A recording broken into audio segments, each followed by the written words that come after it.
Everyone, very good morning. আজ হচ্ছে মঙ্গলবার, মানে বাইরে তো প্রচণ্ড রোদ, প্রচণ্ডই গরম। বস সকাল সকালই কাজে চলে গেছে। এখন রান্না করে উঠলাম, এখন অলমোস্ট 11টা বাজে। একটু সকাল সকাল রান্নাটা সেরে নিচ্ছি, কারণ এত গরমে গ্যাসের ধারে দাঁড়ানো যাচ্ছে না। এই রান্না করে এলাম, দেখো হালাত পুরো খারাপ হয়ে গেছে। আর তার ওপরে এসেছে আমার পার্সেল। উফ, নিচে গিয়ে পার্সেলটা নিতে গিয়ে জাস্ট কাহিল হয়ে গেছি। আজকে একটা অন্যরকম রান্না করেছি, মুসুরির ডাল দিয়ে পটলের ঝোলের মতন, বেশ ভালো হয়েছিল। আর আমার জন্য এই ব্রেকফাস্টটা করেছিলাম একটা হেলদি স্যান্ডউইচ, কিন্তু যেটা হেলদি নেই কারণ আমি মেয়োনিজ নিয়ে নিয়েছি। চলো এবার তোমাদেরকে পার্সেলটা খুলে দেখাই।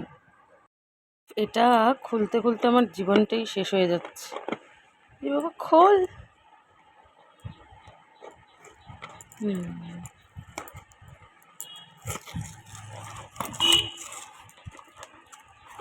এই মুহূর্তে আমার ফোন ধরবার মতন কিছু নেই, সো এক হাতেই সবটা করতে হচ্ছে।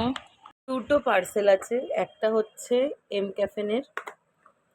আমার এত ডার্ক সার্কেল হয়ে গেছে, চোখের নিচটা পুরো কালো হয়ে গেছে, ওই জন্য এটা একটা এনেছি।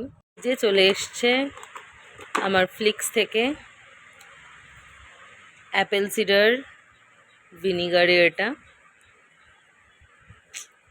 এটা নাকি ডায়েটে খুব কাজে দেয় বা বডি ওয়েট কমাতে খুব কাজে দেয়। দেখা যাক, একদম 1 মাসের নিয়েছি, 15-30টা আছে এর মধ্যে। দেখা যাক 30টা ট্যাবলেট খাওয়ার পরে কি কন্ডিশন থাকে। আজকে যখন বাইরে বেরোবো, একটু দরকারি কাজ আছে, তখন বডি ওয়েটটা মেপে আসবো, তাহলে বুঝতে পারবো। এটা শুধু খেলে হবে না, তার সাথে এক্সারসাইজও করতে হবে, যেটা আমি সময়ই বার করতে পারি না। এর মধ্যে কেউ কি এটা ইউজ কখনো করেছো? যদি করে থাকো প্লিজ আমাকে একটু কমেন্টে জানিও যে এটা মানে উপকারিতা আছে নাকি নেই। যদি থাকে তো খুব ভালোই হবে, জানি না কি হবে, আমি ইউজ করব। এটারও মোটামুটি 30 ডেজের মতন চ্যালেঞ্জ আছে, যে এটা 30 ডেজ ইউজ করলে নাকি অনেকটা লাইট হয়। মানে আমার প্রচণ্ডই বেশি ডার্ক সার্কেল হয়ে গেছে, জানি না চশমা পরার পরে মনে হয় এটা একটু বেশি বেশি হয়ে গেছে। ঠিক আছে, আজকের মতো ভিডিওটা এখানেই শেষ করছি, টাটা।